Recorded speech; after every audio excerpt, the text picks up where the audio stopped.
ప్రభుత్వ పాఠశాలలో పనిచేస్తున్నటువంటి స్వీపర్లు స్కావెంజర్లకు సంబంధించిన జిల్లా కమిటీ సమావేశాన్ని ఈరోజు నిర్వహించడం జరిగింది.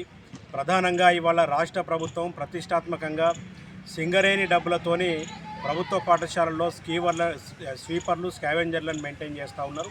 కానీ వాళ్లకు విద్యార్థుల ఆధారంగా వేతనాలు చెల్లిస్తూ శ్రమదోపిడీకి పాల్పడుతూ ఉన్నారు. ఇవాళ 2 గంటలు పనిచేయాల్సినటువంటి స్వీపర్లు స్కావెంజర్లు రోజంతా ఇవాళ స్కూళ్ళల్లో పనిచేస్తూ ఉన్నారు. దాని ద్వారా వాళ్ళకు వచ్చేటటువంటి ఇచ్చేటటువంటి వేతనం కూడా తక్కువ ఇస్తూ శ్రమదోపిడీకి రాష్ట్ర ప్రభుత్వమే పాల్పడడం అనేది దుర్మార్గమైనటువంటి చర్య.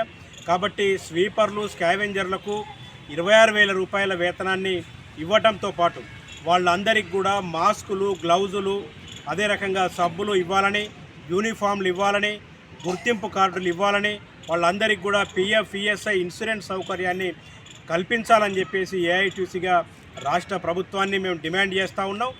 రాబోయే కాలంలో వీళ్ళందరినీ కూడా ఐక్యం చేసి పెద్ద ఎత్తున ఉద్యమాలు చేస్తామని చెప్పేసి ఈ సందర్భంగా రాష్ట్ర ప్రభుత్వానికి తెలియజేస్తాము.